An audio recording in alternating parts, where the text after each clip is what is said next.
کہ آپ لوگ جو ہم سب جو خامخواہ کے غموں میں خامخواہ کی پریشانیوں میں جا رہے ہیں تو نہ جایا کریں, لائف کو انجوائے کریں. اللہ نے ہمیں اصل میں خوشیاں دی ہیں, ٹینشنیں تو صحابہ نے اٹھائی ہیں, سمجھ رہے ہو, پریشانیاں تو ان لوگوں نے اٹھائی ہیں, میدان جنگ میں کٹتے تھے, شہید ہوتے تھے, بھوک کے اس سے یہ حالت ہوتی تھی. قرآن کہتا ہے او مسکینن ذا متربہ, ایسے مسکین کو کھانا کھلاؤ جس کو بھوک نے اس کے پیٹ کو مٹی سے ملا دیا ہو, زمین پہ پڑ جاتے ہیں نا بھوک کی وجہ سے.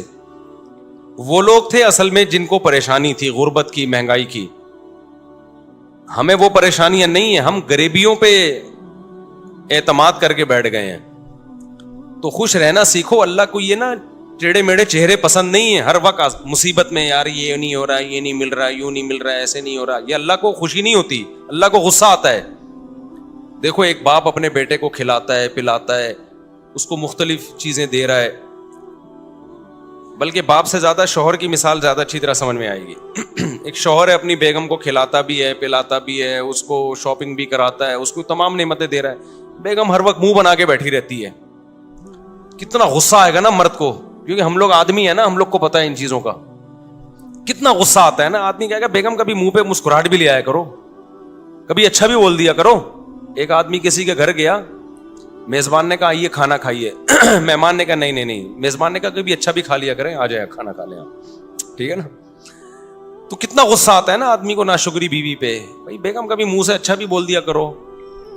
تو اس کو اتنا غصہ نہیں آتا, آپ کو اتنا غصہ نہیں آتا جتنا اللہ کو آتا ہے, کہ ان کو ساری نعمتیں مل رہی ہیں, ساری خوشیاں, کھا رہے ہیں, پی رہے ہیں, سو رہے ہیں.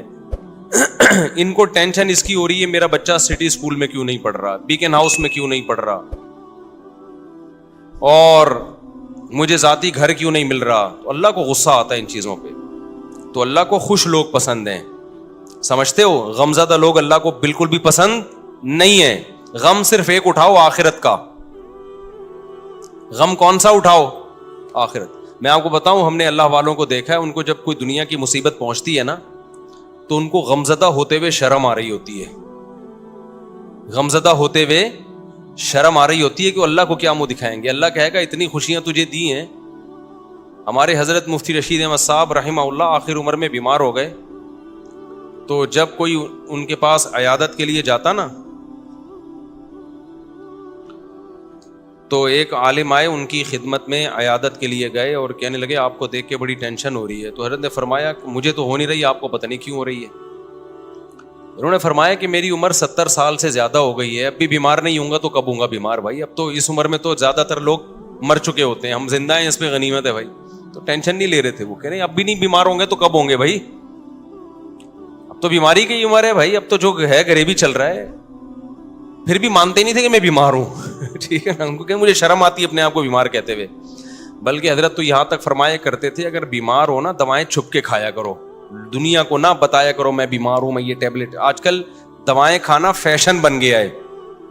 جتنا بڑا آدمی ہوگا نا شوگر کی گولیاں کھا رہا ہوگا. یہ ایک فیشن ہے کہ سر جو ہے صبح یہ ٹیبلٹ لیتے ہیں, شام کو یہ ٹیبلٹ کھاتے ہیں. غریب آدمی ٹیبلٹ ویبلٹ بیچارہ وہ پاپے چائے میں ڈبو ڈبو کے کھا رہا ہوتا ہے. یہ مالداروں کے مسائل ہیں کہ سر آپ کی شوگر کہاں پہنچ چکی ہے. ٹھیک ہے نا, مالدار جس کو شوگر نہیں ہے غریب آدمی ہے, اس کو شوگر ہی نہیں ہے. یہ تو فیشن ہے نا. تو حضرت فرمایا کرتے تھے کہ بیمار بھی ہونا دوائیں چھپ کے کھایا کرو, لوگوں کے سامنے اپنی کمزوریوں کو اور بیماریوں کو شو مت کرو. سمجھتے ہو؟ کہا کہ صحیح ہے بس ہم ٹھیک ہیں, بہترین ہیں. یہ کچھ زیادہ تقویٰ ہو جائے گا, آپ کھا لیں. ایسا نہ ہو شوگر ہو گئی آپ چھپ کے کہیں جگہ نہیں مل رہی تو مر ہی گئے. اب جو دواؤں کا عادی ہو جاتا ہے وہ تو کیا چھپ کے کھائے گا, وہ تو کھلے عام کھاتا ہے. اچھا کچھ دوائیں نہیں ہیں, وہ کہلاتی ہیں دوائیں. جیسے ملٹی وٹامن گولیاں, یہ کوئی دوائیں نہیں ہیں. اگر یہ کوئی کھا رہا ہے تو یہ کوئی دواؤں کی فہرست میں یہ چیزیں نہیں آتی ہیں. تو لیکن جو بیماریاں ہیں نا, جس کو لوگوں نے بیماریاں سمجھ رکھے ہیں, ان کو بیماریاں سمجھ لیا ہے, تو کوشش یہی کرو بھائی ہم صحت مند ہیں, ہم سب ٹھیک, سب کیا چل رہا ہے, اوکے کی رپورٹ چل رہی ہے. جب کوئی پوچھا کرے کیا حالات ہیں, بولو سب اوکے کی رپورٹ ہے. رپورٹ کا لفظ میں اس لیے استعمال کرتا ہوں کہ رپورٹوں پہ لوگوں کو یقین ہوتا ہے. دیکھو آپ کسی سے پوچھ رہے ہیں کہ آپ کے جگر ٹھیک کام کر رہا ہے, لیور ٹھیک ہے, آپ کا کڈنی ٹھیک ہے, وہ کہے گا ہاں ٹھیک ہے. آپ کہیں گے رپورٹ ہے تمہارے پاس, لیب سے رپورٹ ہے؟ وہ کہے گا ہاں جی یہ رپورٹ ہے. تو رپورٹ دیکھ کے یقین آ جائے گا نا. تو صرف یہ نہیں بتایا کرو میں خیریت سے ہوں, آپ بولو میرے پاس خیریت کی باقاعدہ رپورٹ ہے. ٹھیک ہے. تو میں جب بھی کسی سے خیریت پوچھتا ہوں, میرے دوستوں کو پتا ہے کہ میں یہ نہیں پوچھتا آپ خیریت سے ہیں, میں کہتا ہوں سب اوکے کی رپورٹ ہے. وہ آگے سے جواب میں کہتے ہیں رپورٹ کیا ہے؟ اوکے کی. اس کا مطلب واقعی اوکے ہے, باقاعدہ رپورٹ ہے اس کے پاس. تو اللہ کا شکر ہے ہمارے پاس بھی رپورٹ کیا ہے؟ اوکے کی رپورٹ ہے. جب بھی کوئی مجھ سے, اور اللہ اوکے کی رپورٹ ہی رکھے بھائی, زیادہ شو بازیوں میں بھی نقصان ہوتا ہے. تو اللہ اوکے کی رپورٹ ہی رکھے, خوش ہی رکھے اللہ تعالی ہم سب کو. اچھا مجھے لوگ اپنا تانے دینا شروع کر دیے لوگوں نے. پہلے جب میں بیان کرتا تھا نا اوکے کی رپورٹ ہے, 4 شادیاں 3 شادیاں, لوگ ایسے سنتے تھے ماشاءاللہ کتنا اچھا بیان. اب پتہ ہے کیا ہے, ابے اوکے کی رپورٹ تو ہوگی نا جب ریوو میں گھوم رہے ہیں. ہاں جب پیسہ آ رہا ہے تو رپورٹیں کیا ہوں گی؟ اوکے کی ہوں گی نا. یہ جو کھلکھلا رہے ہیں ممبر پہ, یہ اس کے پیچھے کیا ہے؟ پیسہ ہے. تو میں کہتا ہوں کہ ہم تو اللہ کا شکر ہے خوشی ہیں الحمدللہ, ہمیشہ سے اللہ نے خوشی رکھا ہے. ہماری ضرورتیں اتنی محدود ہیں اور اللہ خوشی رکھے ہمیں. لیکن لوگ نا کسی حال میں الحمدللہ خوش نہیں ہیں. ان کو یہ ہے کہ پہلے پھٹ پٹی پہ گھوم رہے تھے اس کی ٹینشن, اب ریوو میں گھوم رہے ہیں تو اس کی بھی ٹینشن یہ لوگ لے رہے ہیں. تو یہ آپ کی ٹینشنیں ہیں, آپ جتنی چاہو بڑھا لو. ہم جب کسی کو ریوو میں گھومتا ہوا دیکھتے تھے, ہم اپنی پھٹ پٹی پہ گھومتے تھے, اس وقت بھی ہمیں ٹینشن نہیں ہوتی تھی, سمجھ رہے ہیں نا. اور جب ہم ریوو میں آ رہے ہیں تو بھی ہمیں ٹینشن نہیں ہو رہی. آپ کو پہلے بھی ٹینشن تھی کہ مفتی صاحب پھٹ پٹی میں گھومتے ہیں اور باتیں 4 شادیوں کی کرتے ہیں. میری پھٹ پٹی بائک دیکھی آپ لوگوں نے؟ ایسی ایسی بائکیں میں نے رکھی ہیں نا جن کے ماڈل ہی ختم ہو چکے ہیں, یعنی مارکیٹ میں بھی نہیں ملتی. میں نے رکھی ہے ہونڈا 110, کبھی نام سنا؟ ہونڈا 110 روزانہ صبح, بائک کی بات کر رہا ہوں, دھکا لگتا تھا اس کو. ہم اس وقت اس سے زیادہ خوش تھے جتنے اب ہیں. میرا جو بچپن سے میرے ساتھ ہے نا وہ مجھے زیادہ جانتے ہیں, وہ مجھے بہت اچھی طرح جانتے ہیں. ہمیشہ میری باتیں کروڑوں کی رہی ہیں اور دکان میرے پاس پکوڑوں کی رہی ہے.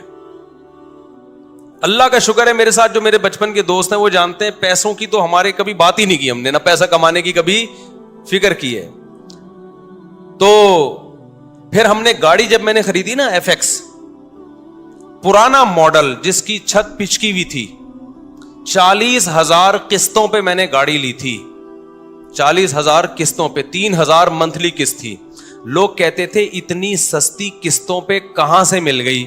جب گاڑی دیکھ کے کہتے تھے مفتی صاحب کسی نے آپ کو چونا لگا دیا ہے, یعنی اس پہ بھی مہنگی ہے. اسی میں ہم رشتے لینے جا رہے ہوتے تھے 3ری شادی کے. اس کو کہتے ہیں دکان پکوڑوں کی اور باتیں کرو, خوشی خوشی جاتے تھے, خوشی خوشی.